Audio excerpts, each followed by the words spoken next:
bienvenidos a Sala de Artistas. Este es un momento muy grato porque tenemos con nosotros a un artista, a un pintor, a un artista plástico muy querido amigo mío. Se trata de Paulino Pichillá Culajay. Bienvenido a Sala de Artistas, Paulino, y ahora lo sigo presentando. Todavía no le suelto el hueso, denme un segundo. Paulino es un pintor de origen cachiquel que ha prestigiado mucho a Guatemala, estando en el top 50 de un evento importantísimo en Vietnam, en Hanoi. Ha ganado también una participación en Singapur y ha participado en innumerables eventos internacionales de pintura. En realidad, frente a los grandes del mundo en el tema de la acuarela. Él es acuarelista, pintor muy completo, se mueve con mucha comodidad en todas las técnicas del oficio, pero realmente es sobre todo acuarelista.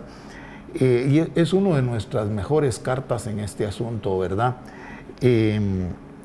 Sobre todo en este momento en el que la acuarela ha tenido muchísima relevancia. Paulino viene del reino de San Juan Comalapa. San Juan Comalapa es el lugar paradisíaco de Guatemala, donde el frío tuesta las mejillas de nuestros melocotones, por un lado, pero también donde hay como 4.500 pintores registrados. Por fortuna, y para nosotros, Paulino, de los mejores, ¿verdad? Así que, Paulino, bienvenido a su Sala de Artistas.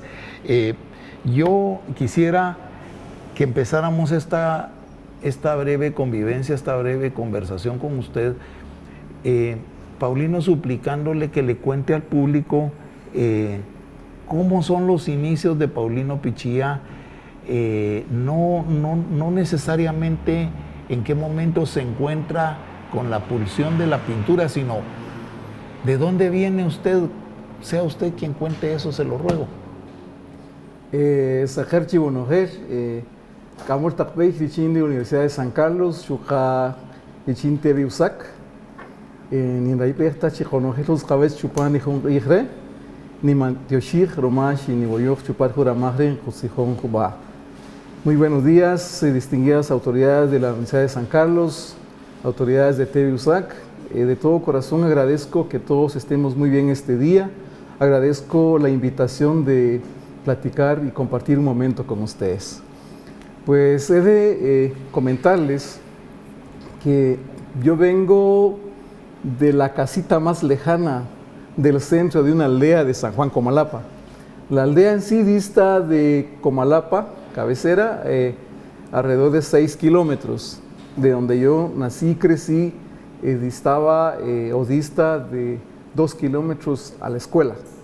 Entonces había que caminar 2 kilómetros de ida y 2 de vuelta, siguiendo la vereda de un hermoso río, que hoy en día pues está ya secándose y pues han desviado el río y todo lo que vivimos actualmente. Entonces yo allá nací, y pues me inicié mi primaria en la escuela de esa comunidad hasta la edad de 7 años, y en esa época pues no se hablaba en el contexto social el idioma español, por lo tanto había que asistir un año a castellanización, que así se llama, que ahora ya no se da, para poder uno iniciar ya formalmente la primaria. Entonces allá fue donde yo di mis primeros pasos, crecí en un ambiente muy sano, mucha naturaleza, distintas clases de aves y todo lo bonito del campo. Así es.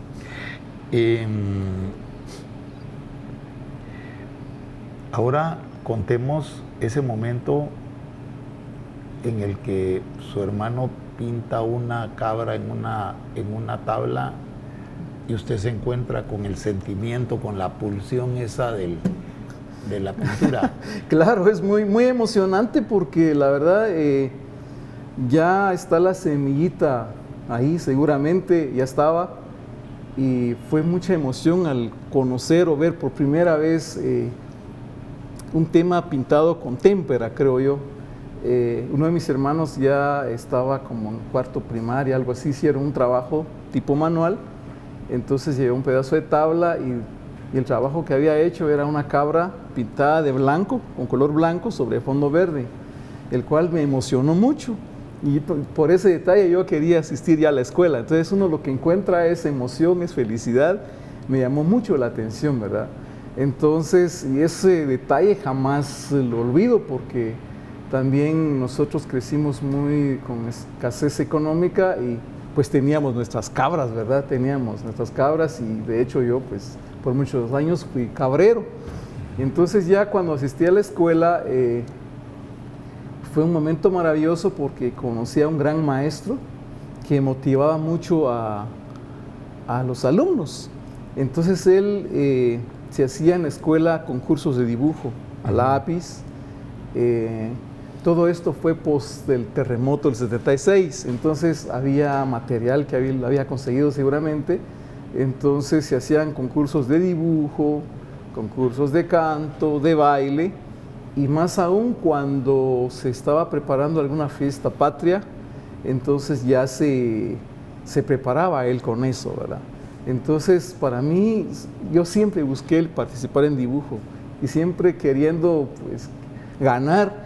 Y el premio no era grande, quizás era un par de bolígrafos que no usábamos en esa época. Entonces uno se emocionaba con que le den un lápiz, un borrador y que diga ganó un premio, un reconocimiento, era de mucha emoción. Entonces yo siempre me preparaba para eso, sacaba dibujos del famoso libro Victoria, dibujos que se... Lectura. Exactamente, de lectura inicial, ¿verdad?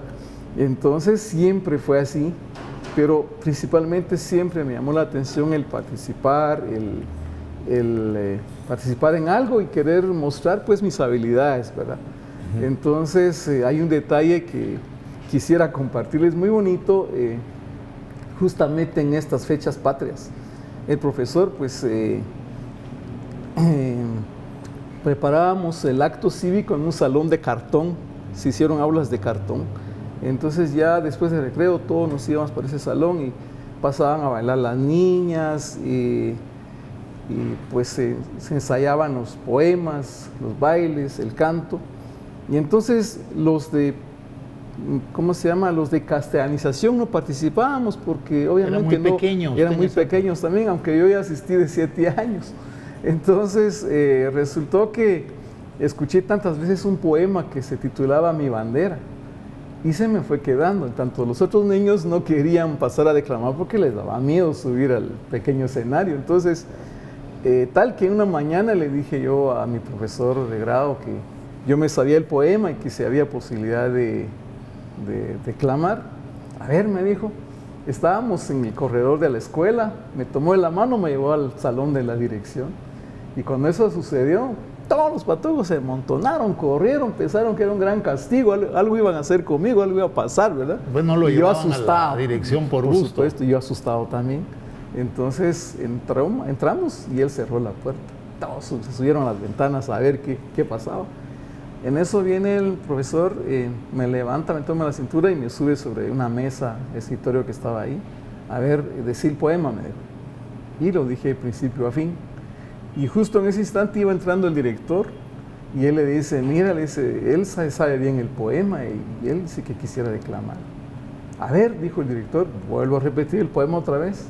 Ah, muy bien, me dijo, entonces mejor lo vas a hacer vos. Y eso sí, me dijo, un día antes del 14, mañana te quiero bien bañado y bien cambiado, me dijo, que te voy a llamar.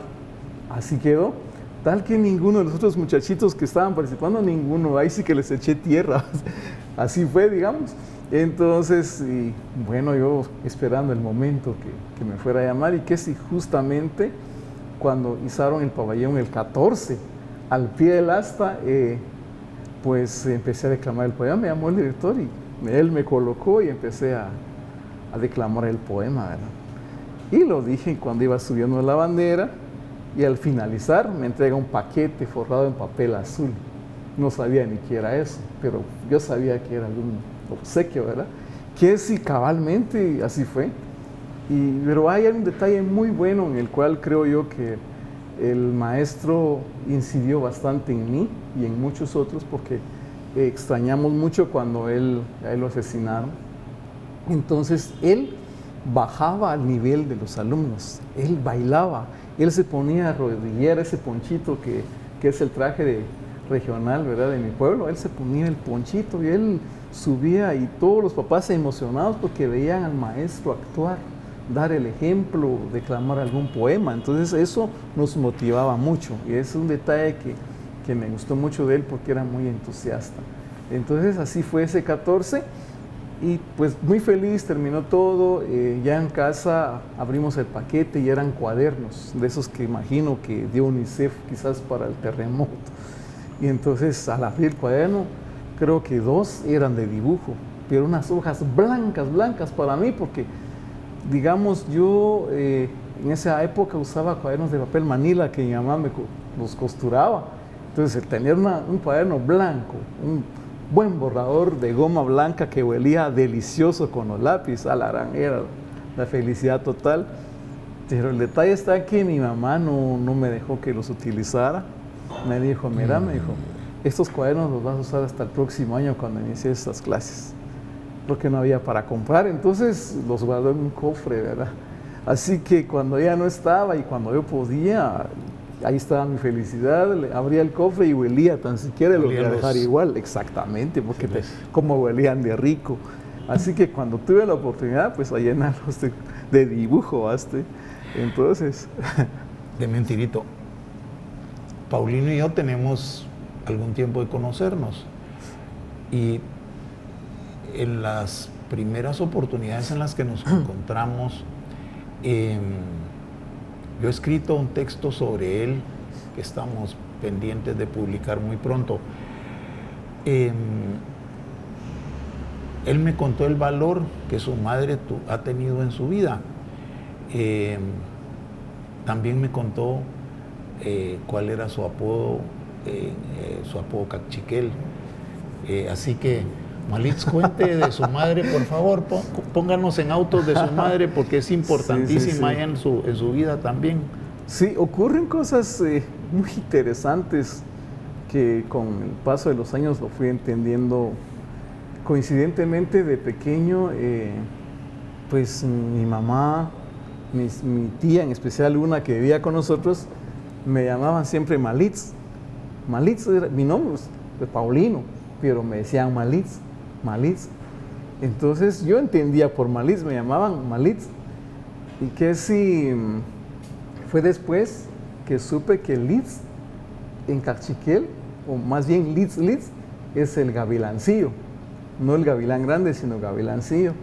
El cernícalo. Exactamente. Y después resultó con que el águila es mi nahual, es mi guía, es como decir mi ángel de la guarda. Su protector. Exactamente. Pero investigando el significado de los nahuales, resulta que cabalmente la explicación del nahual, digamos, en el calendario maya aparece como tzquín, que es ave, pero es el águila. Resulta que todo lo que ahí dice es que es artista, ¿sí? En los 4 puntos cardinales. Estaba condenado a ser pintor. Condenado a ser artista. A pintar. Entonces, sí, ese es un detalle curioso, pues, ¿verdad? Pero también me encanta pintar aves. Mis temas son las aves en Aquí particular, están las aves, sí, cabalmente. de forma figurativa, a mi manera de ver, no tal cual es, sino que hago una interpretación, ¿verdad? Entonces, tengo una identificación con él, y con esto, pues, de alguna manera siempre trato de incluir el tema de las aves, que con el tiempo se ha vuelto como una preocupación. Es decir, digo preocupación porque la verdad que todo lo que en las veredas que yo caminé, los bosques que conocí, las montañas, ya no existen, ¿sí? Fueron incendiadas y fueron destruido el bosque, Entonces me pregunto, entonces aquí todos necesitamos vivir y coexistir, y todo eso ya no está, los ríos contaminados con fertilizantes, con venenos, mucha gente ya no, digamos, trabaja la tierra, sino que simplemente se echa veneno y ya está. Entonces hay mucha destrucción. Entonces el tema de las aves es soy yo mismo, pero a la vez también es una preocupación por todo lo que estamos dañando y extinguiendo nuestro medio ambiente, ¿verdad? Entonces por ahí más o menos va la narrativa. Se nos fue por otro lado, pero miren, como esto es una conversación, ¿verdad? Yo trato de afinar el asunto. La madre de Paulino era comadrona, entonces estas manos milagrosas que pintan estos escenarios maravillosos de nuestra tierra vienen de otras manos milagrosas que ayudaron a recrear la vida. De manera que pues este hombre es una suerte de coincidencia afortunada en la vida de los guatemaltecos. Qué bueno que viniendo de donde viene, cabalmente está aquí, pues, ¿verdad? Y no solo en el canal, sino que está en la vida de los guatemaltecos. Es uno de nuestros grandes artistas, Paulino. También hacía piezas de lazo. Exactamente, sí. Cuente ustedes o por Sí, favor. sí, mi mamá era muy creativa. Ella, pues fue algo que en algún momento, al menos a mí no me fabricó uno, pero a mis hermanos mayores les fabricaba sus trompos.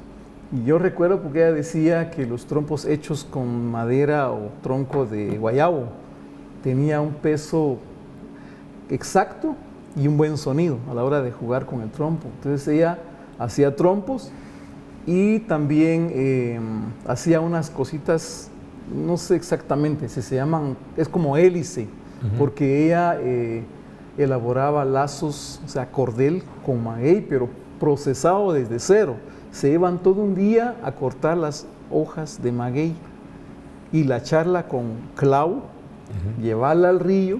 Pasado unos días que ellos sabían cuánto, porque si se pasaba también se pudría, no salía blanco. Entonces se iba todo el día a lavar eso al río, secarlo, procesarlo, y luego nosotros ya de patojos usábamos esas como hélices, travías, recuerdo que le decía ella.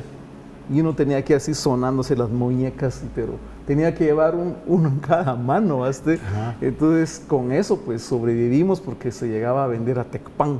Hacían cordeles de maguey, redes y esas cosas que de alguna manera también requieren de habilidad. Claro. ¿Verdad? Requieren de habilidad. Entonces eso... El trabajo en la cordelería. Exactamente, eso, también tejía.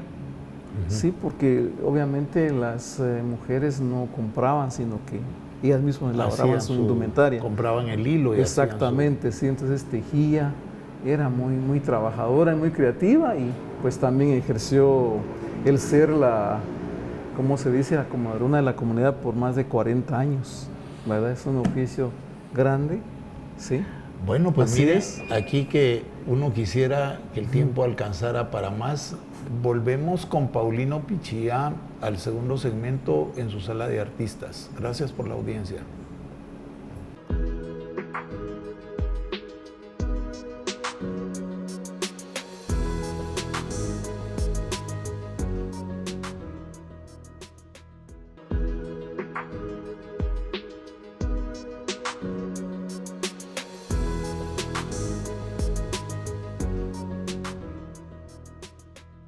De regreso en sala de artistas con el artista cachiquel Paulino Pichía.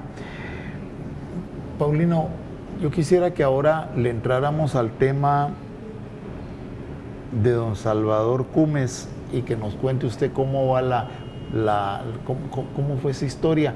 Pero previamente déjenme contarles una cosa muy pequeña. Paulino también es un paisano de la famosa pintora de San Juan Comalapa, Paula Nicho, que ha tenido una trayectoria pero aparatosa de veras, ¿verdad? Muy importante para el arte contemporáneo guatemalteco. Pero volvamos a don Salvador. Cuéntenos de don Salvador, por favor, Paulino, ¿cómo es que llega él a su vida o usted a la de él? ¿Cómo es la cosa? Sí, como siempre, pues mi mayor ilusión es aprender a pintar o conocer más sobre el arte, sobre la pintura. Entonces siempre seguí participando, igual que en la primaria. Entonces ya en el Instituto Andrés Curuchiche, que ahí fue donde estudié en San Juan Comalapa, seguí participando en los concursos, pero quería avanzar más, quería aprender más. Entonces algunos compañeros que también ya pintaban o conocían un poco más, porque ellos sí eran del pueblo, digamos, del casco urbano, en tanto yo venía de área rural, entonces me hablaron sobre don Salvador Cumes. Obviamente yo no lo conocía, pues. Entonces quedamos con un amigo que me iba a acompañar a la casa de don Salvador. Y entonces ellos pues me hacían ver de que era un gran artista, que había estado en México y que era el mejor. Entonces yo de patojo pues tenía cierto nerviosismo, ¿verdad? De cómo hablar o qué decirle, cómo entrarle, ¿verdad? Pues, claro. Entonces tocamos la puerta de don Salvador y cabal que tuvimos suerte, ahí estaba él. Entonces y como él no conversa mucho, entonces dijo, ¿qué necesitan? Mire, le dije yo, fíjese que yo necesito que me ayude, ¿verdad? Yo quiero aprender a pintar y me hablaron que usted es un buen maestro, de repente me puede orientar en algo. Con mucho gusto, pasa adelante. Nos entró a la sala de su casa y le expuse mi intención de conocer la técnica del óleo y cómo se trabajaba, ¿verdad? Entonces, tal que él me escuchó y con toda confianza me dio una caja de óleos. Sí, con total confianza, sin conocerme, cosa que es difícil, creo yo, entregarle a un desconocido tan así nomás tenga este estuche entonces.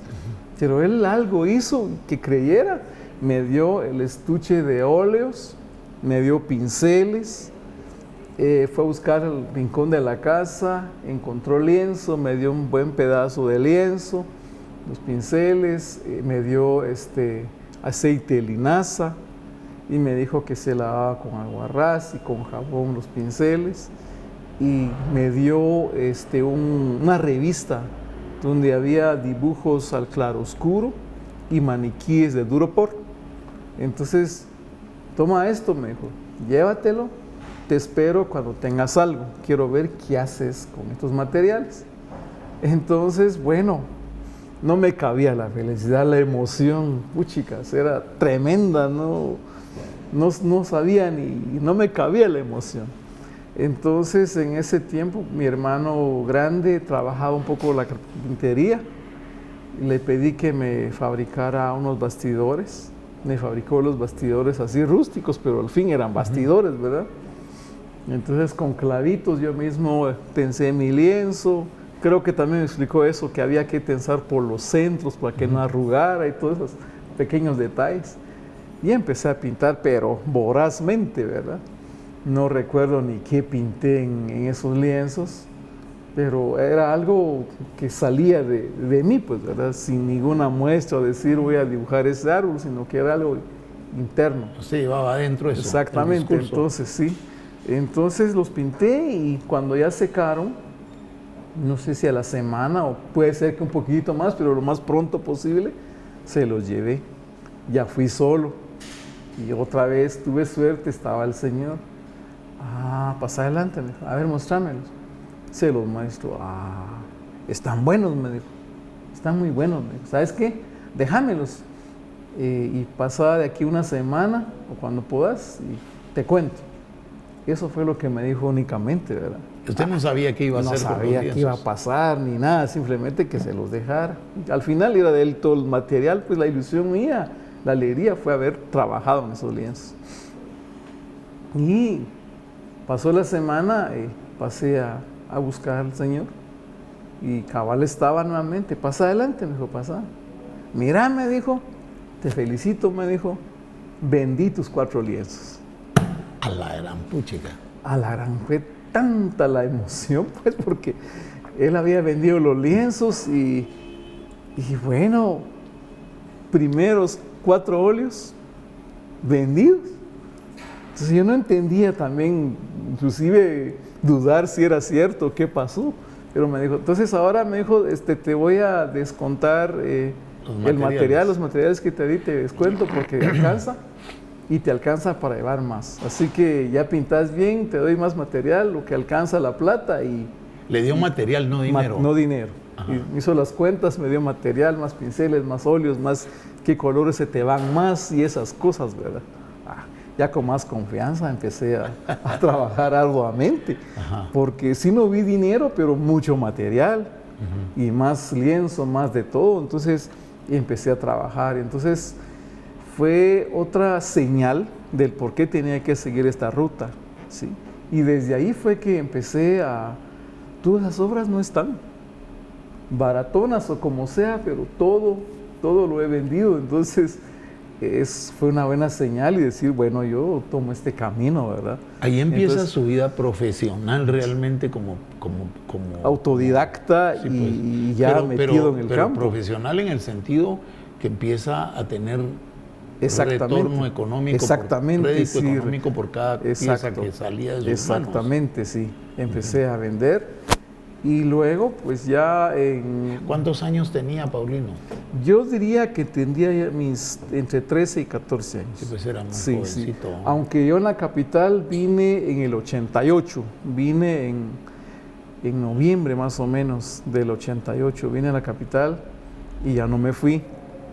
Pero porque abandoné por 5 años, no estudié por cuestiones de enfermedad de mi papá. Uno de mis hermanos se había ido al seminario en Sololá. Cada quien buscábamos una oportunidad de cómo salir de ese contexto, no porque fuese campesino, fuera malo, sino que queríamos sobresalir en algo. Y entonces él fue al seminario, ganó beca, se fue para allá. Mi otro hermano vino a trabajar a la capital, trabajar en una fábrica. Yo me quedé allá, era el único, mi papá no podía trabajar. Él ha tenido 3 operaciones, no podía hacer fuerza y más en el campo. Entonces me hice cargo de las vacas, de un par de caballos que teníamos. Y entonces ya no había tal... Pero adentro yo quería seguir, tenía deseos de continuar y superarme. Hasta que llegó un momento, mi papá me dijo, mira, yo ya puedo trabajar, me dijo, te puedo decir. La que se opuso fue mi mamá, no te vayas porque vas a sufrir, vas a pasar hambre, no estamos con vos aquí, mirad, tenemos terreno, gracias a Dios, me dijo, y no pasamos hambre, por lo menos, aunque sea hierbita, lo que sea, hay. Entonces ya afuera vas a tener que pagar todo. Entonces no quiso, y aún así, ya estando en la capital, varias veces le contaba lo duro que me iba acá. Sin embargo, eso te pasa, yo te dije.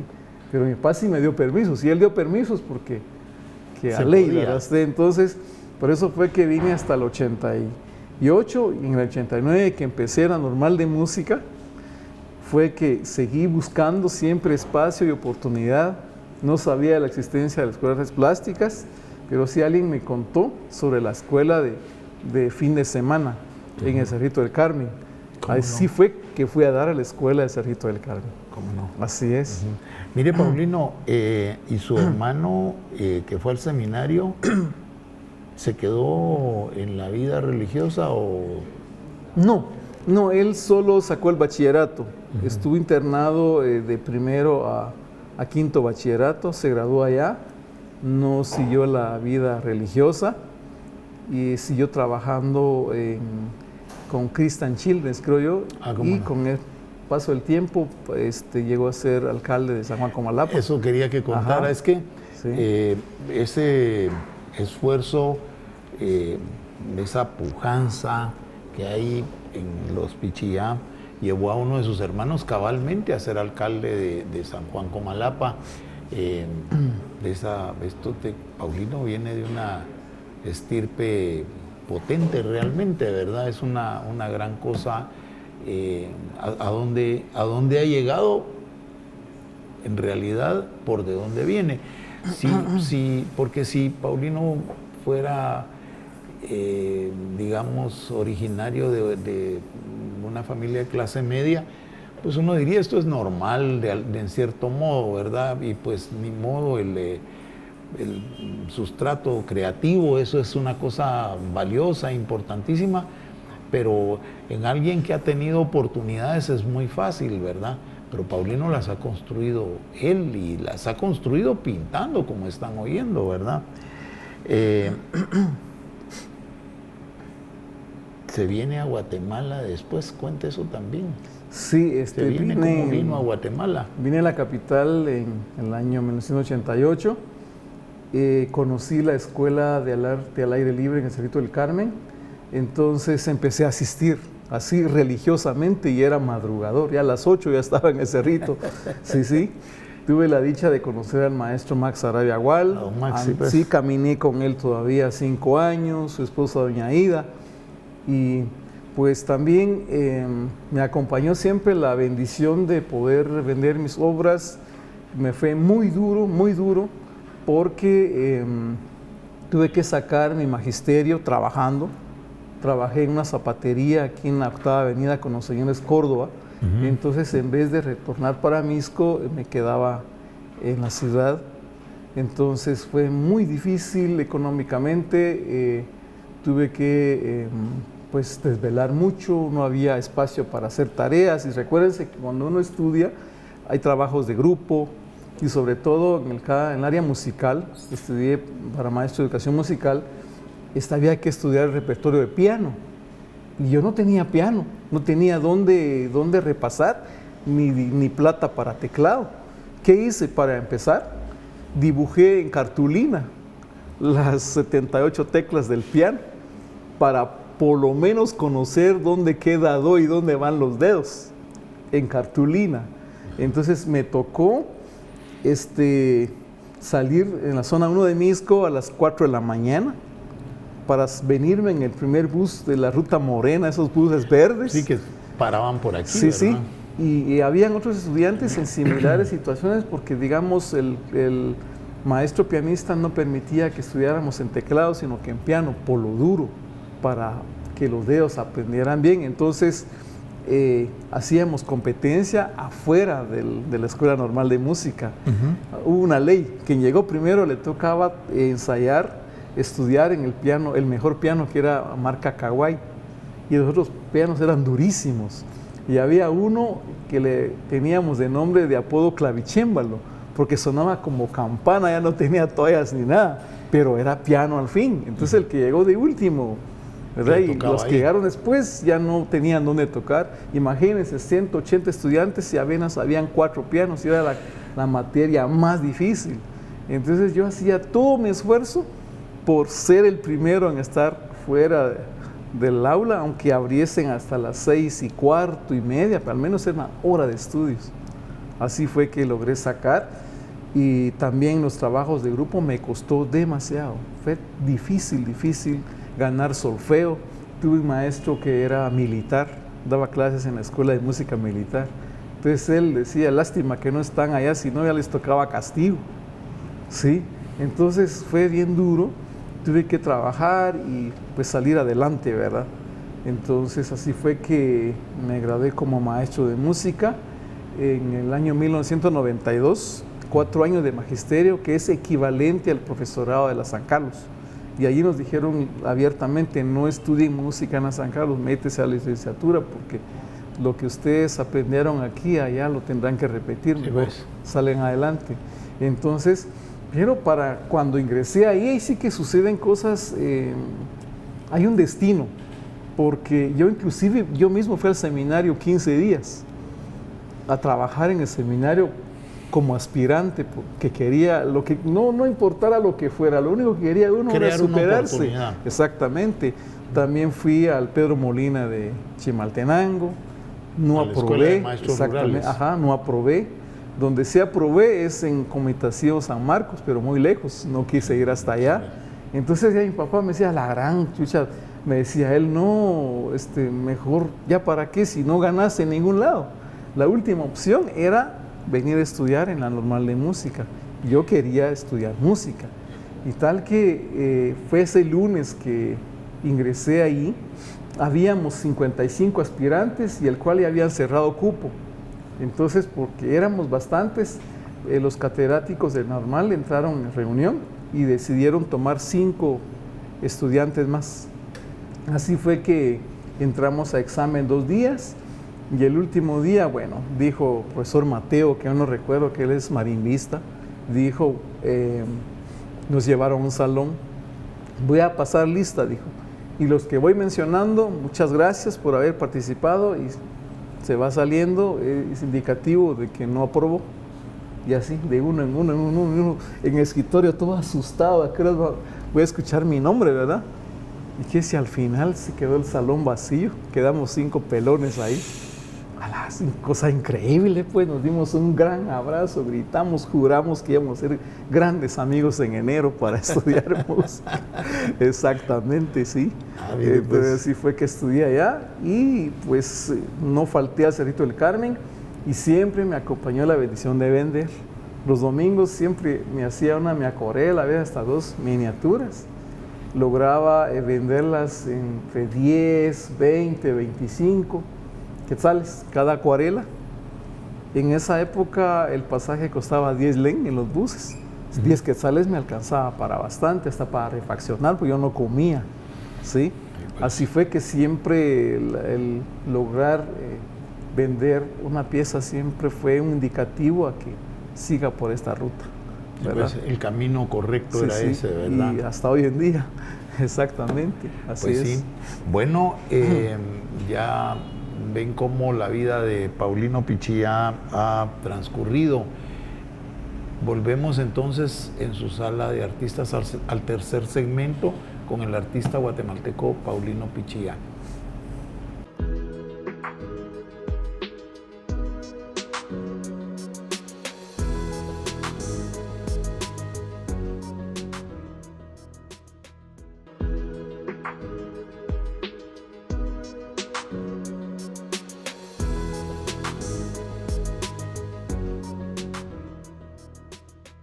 Estamos de regreso con Paulino Pichía en su sala de artistas.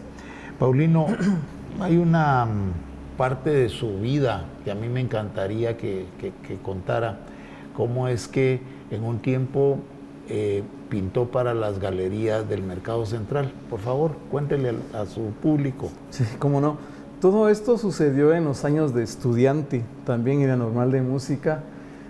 Siempre había la necesidad de buscar más ingresos económicos, porque en esos años con los señores Córdoba ellos me pagaban 75 quetzales la quincena y 150 al mes, los cuales no me alcanzaban para subsistir en la capital, ¿verdad? Entonces ¿qué año yo es creo eso, que más o menos? Estoy hablando del año 90. Ah, sí, pues sí, ya no alcanzaba. En 90, ya no me alcanzaba. Entonces, cada instante, cada momento era 100%, yo lo aprovechaba para pintar, porque había descubrido la minita, ¿verdad? Así que empecé a caminar en el Mercado Central, pintaba óleo, tenía mi lienzo siempre ahí porque ya tenía mi platita, ¿verdad? Entonces, vendí muchas obras en el Mercado Central, visitando los locales, y por cierto que hay personas que sugieren, fíjese, necesito tal tema, tráigame tal tema o pínteme así. Y entonces el pintar era mi alegría, por lo tanto yo satisfacía eso, que a la vuelta pues ya tenía mis quetzales, ¿verdad? Y completaba completaba exactamente, porque lo que sí pasé mucho en esos años del 89 al 92 fue mucha hambre, demasiado. Venía sin desayuno, y me quedaba sin almorzar, a veces solo una media refacción, y aguantaba hasta que llegaba a Misco. Yo llegaba a Misco tipo 8:30, 9 de la noche, porque recuérdense que antes no existían centros comerciales, todo el centro histórico. Entonces el almacén de calzado cerraba a las 7, pero si había clientela adentro había que darse unos minutos de más. Entonces hasta que llegaba a Misco yo satisfacía mi hambre, pues, ¿verdad? Entonces pasé mucha hambre y tenía que ver de qué manera agenciarme de los centavos, plata, exactamente. Pues. Y entonces yo pasé por el Mercado Central y vendí en el Mercado Central muchas piezas, aprendí a pintar sobre pana, porque no había que hacerle mucho, solo buscar los colores más brillantes. y ya sobresalían los quetzalitos, lo que se ve hoy en día, ¿verdad? Yo realicé eso en mucho tiempo, pero sí siempre me fue bien, gracias a Dios. También como pintaba acuarela, coloqué acuarelas al Salvador. Conocí a un personaje que se hospedaba en el Ritz, en el Hotel Ritz, le entregué varias acuarelas. Ya agarraron para afuera, para México, para El Salvador, para Panamá. Entonces ya logré vender en 250 una acuarela. Pues ya se compuso la cosa. Ya se compuso la cosa, sí. 250, y ya, por supuesto, también ya era enmarcado. Ya tenía tacuchi. Entonces ya lo vendía a mejor precio. Exactamente, piezas, pues. Ya iban vestidas las piezas, y pues siempre esta bendita acuarela, por eso no lo abandono, porque sí me ha dado tanto. He realizado, pues, a la fecha innumerables exposiciones, no puedo mencionar. Sí, pues, no le vamos a preguntar eso, no se preocupe, amigo mío. Sí. Influencias. Los pintores, bueno, todos los artistas suelen tener influencias, eso es parte de la vida, ¿verdad? Siendo 7.400 millones de seres humanos, es imposible que no tengamos influencias. Así es. ¿Verdad? Entonces, ¿cuáles son las influencias? ¿Qué artistas han influido en Paulino Pichillán? Bueno, principalmente el maestro que admiro por la soltura en su obra y principalmente sus transparencias es el maestro Juan José Rodríguez. Mire, se lo vamos a contar al maestro. Sí, porque en este caminar le vendía a personas mis obras. Y conocí a una persona que vivió en la Diagonal 6. Entonces esta persona le llevé obras que me encargó en acuarela, y tal que por primera vez que llegué a su casa vi varias acuarelas del maestro. Yo me quedé exactamente hipnotizado viendo, pero siempre he admirado la obra del maestro, sus transparencias, la soltura, los fondos y todo eso. Lo imaginativo. Exactamente, que son, sí, que lo lleva uno por mil caminos, pero me gustaba principalmente la limpieza. Entonces, ni modo, yo creo que también la transparencia y como yo manejo la acuarela van hacia eso. Me gusta mucho. Y mire, pues, Juan José Rodríguez también es autodidacta. Él es arquitecto de profesión. Sí. Pero y también, igual que usted, empezó a hacer acuarela de niño. O sea, tienen muchas cosas en común, se tienen que conocer. Yo los voy a presentar, le prometo que se van a encontrar con toda Es mucha seguridad. emoción. Yo tuve el gran privilegio, el año pasado fui seleccionado entre los 10 acuarelistas de arte en las calles de Fundación Rosas Botrán, y ahí estuvo él entre los 10, así que ya puse a la par del maestro. Sí, expusimos pues, qué bueno, en la fundación con él. Es una gran cosa entre eso. otros encuentros, ¿verdad? Sí. ¿Su primera exposición? ¿En qué momento es su primera exposición? No nos cuente las demás, porque son no solo innumerables, sino que probablemente no se va a acordar de todas. Entonces mejor cuéntenos de la primera. La primera exposición yo la realicé en la Casa de la Cultura de Misco.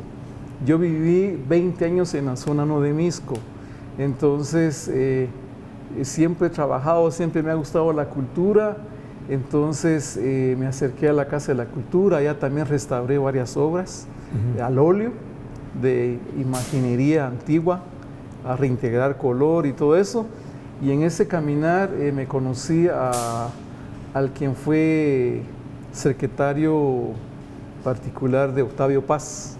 Mire. Sí. Entonces él me apoyó. ¿Quién era? Sí, ya me recordé el nombre. Bueno, digamos, sí. Entonces él vivió en San Jacinto, siempre en Misco. Entonces él formó parte de la directiva, y con apoyo de él fue que expuse mi primera exposición ahí en la Casa de la Cultura de Misco, y todas acuarelas, por supuesto, ¿verdad? Entonces esa fue la primera personal, por decirlo así, y él tenía su periodiquito que se llamaba El Sol de San Jacinto. Entonces me sacó una página en ese periódico, conservo por ahí. Sí. Entonces, y él me llevó también a la Antigua. Entonces me transportó las acuarelas para allá, expuse en Capuchinas, Después fue en el Museo de Armas, que el cual esa exposición tampoco lo olvido porque fue un boom, fue una noche de locura, porque recuerdo que expuse 18 acuarelas y casi queda vacío el salón en la noche de inauguración. Solo reservé 4 acuarelas porque tenía un cliente potencial acá que me compraba y me pidió que quería ir a ver mi exposición. Y pues yo no sabía en ese tiempo, tal que esa noche, obra vendida, de una vez descolgada de la pared. Sí, de una vez se llevaron las obras. Pelón el sí, palacio, y yo mis bolsas llenas de billetes y hasta dólares. Exactamente, sí, buenísimo. Y este amigo llega el día domingo y ya no habían cuadros, entonces ya no le quedó más que comprar 3 de los 4 que uno que conservo como recuerdo de esa exposición. Tal que a Dios gracias, en todos los eventos me ha ido muy bien, he colocado obras y distintos lugares, distintos lados. Paulino es parroquiano de casi todas las actividades de acuarela que hay en el país, pero pinta particularmente para un evento de un amigo común que tenemos él y yo, un evento que se llama Ernesto Bech Rizo en Salamá. Aquí aparecen un par de piezas de esos eventos. La del baile de los mazates, ¿verdad? Sí, sí, la danza de los mazates. La danza de los mazates que me parece que es la que viene. Bueno, una de estas, ya les diremos, que Paulino captó en toda su crudeza y realidad. Y la otra es el premio del certamen recién pasado, dedicado al Rabín Alachí, una interpretación que Paulino ha hecho de la escena esta principal del Rabín Alachí. Paulino es ya decíamos, una de nuestras manos más calificadas en el mundo de la acuarela, que es la técnica más difícil de la pintura porque no se puede reparar, ¿verdad? No es como el óleo. Se raspa y ahí vamos, se cubre. Sí, o se cubre, exacto, se le echa más encima y ahí está. No, la acuarela está hecha ahí está el baile de los mazates, cabalmente, sí, está hecha a partir de manchas, y este es el premio del último evento de don Neto en Salamá. Es muy meritorio este querido amigo nuestro, un pintor, como ya decíamos, extraordinario. Paulino, solemos pedirle a los artistas logrados como usted, y usted sí, logrado tesoneramente, echando punta. Eso es algo que lo enriquece a nuestros ojos y lo enaltece a nuestros ojos. Les pedimos a los artistas que le cuenten a los jóvenes qué creen que hay que hacer para llegar. Y le pedimos a usted que por favor se ponga ahí a trabajar en ese trabajito, en ese lienzo en esa cartulina que trajo para hacer una pequeña demostración. Pero pintando y conversando, si nos hace el favor. Sí, sí. Definitivamente el arte tiene un aporte muy importante a la sociedad, porque mucho de nuestra existencia sobre esta faz, de esta bendita tierra, se ha entendido a través del arte, las huellas sobre las piedras, el arte rupestre, y es parte integral del ser humano, el cual vale la pena seguir adelante con él. Muchas veces no es tan importante el resultado, que eso es lo que nos amarra, es que no puedo, ¿ya?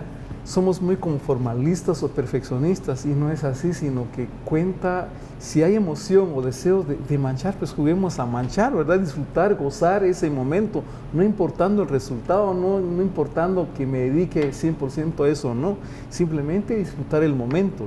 Y si con el paso del tiempo esos trazos, esas manchas dicen algo, pues hay que seguir trabajando, porque definitivamente solo practicando, la práctica es lo que lleva a la excelencia, una y otra vez, no definitivamente. Entonces hay que seguir adelante, y si alguien, pues, de los jóvenes tiene deseos de aprender, pues a darle, ¿verdad? A trabajar duro. Entonces es muy valioso, porque imagínense, recién pensábamos, ¿qué hubiera sido también de estos años de pandemia que vivimos si no hubiera habido arte? El arte tuvo su gran aporte ahí, claro. El ver buena película, el escuchar música. Yo tengo una pequeña librería y en esos años vendimos mucho de esos folletos que tienen dibujos mandala. La gente compró mandalas, compraba sus crayones para llenar, para desestresarse. Entonces ahí es donde vemos realmente la función del arte. Escuchar una obra musical, por ejemplo, ¿verdad? O charanguear una guitarra. Entonces todo esto tuvo gran aporte. Así que el arte, practicar y hacer arte es muy importante. Quizás no sea tanto así para las masas, pero al menos para uno. El tocar un instrumento, el cual fuere, le aporta algo al espíritu de uno mismo, sí, ¿verdad? Indudablemente. Así es. Ajá. Mire, una cosa que se nos estaba quedando aquí en el tintero es, usted ha hablado, digamos, tangencialmente del trabajo, de su trabajo en el Cerrito. Remarque la importancia que ha tenido el Cerrito en su vida. La escuela, nos referimos a la escuela Max Arabiagual, se llama, exactamente, ¿verdad? Sí. La escuela Max Arabiagual del Cerrito del Carmen, que es una escuela que no tiene fondos del Estado ni nada que se le parezca, ni tampoco el local, ¿verdad? Exactamente. Entonces, estos,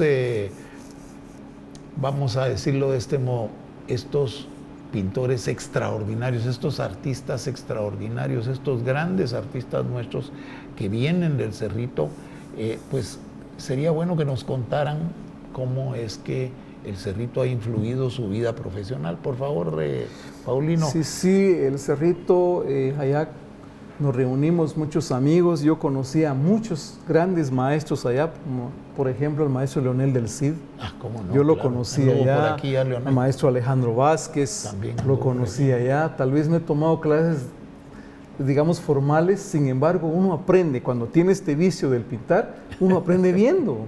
Uno disfruta de cómo solucionan o alguna solución que uno no le sale, y cuando le vas al maestro, tales colores se utilizó, esta forma echó la sombra, por decirlo así.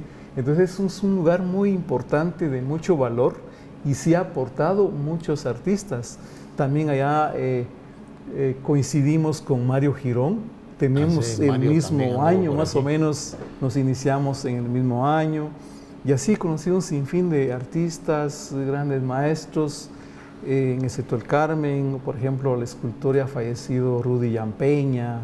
Conocí el famoso Vaquero, que le dicen que es un gran acuarelista, y es innumerables artistas que llegan allá. Próximamente, el 20 de octubre es el aniversario, y se le rinde homenaje a 4 grandes maestros: al maestro ceramista Carlos Chaclán, al escultor Byron Ramírez, se le rinde homenaje a Rafael Escobar, y así. Entonces el Cerrito ha dado y también reconoce los que han dejado huella, ¿verdad? Entonces es un lugar precioso donde hay naturaleza, hay mucho que dibujar, figura humana, hay perspectiva, hay todo, o sea, es completo. Por la forma de la topografía del terreno, lo hace una gran escuela. Así es. Bueno, mire, estamos terminando esta sala de artistas. Le pido por favor que deje a su público con un saludo.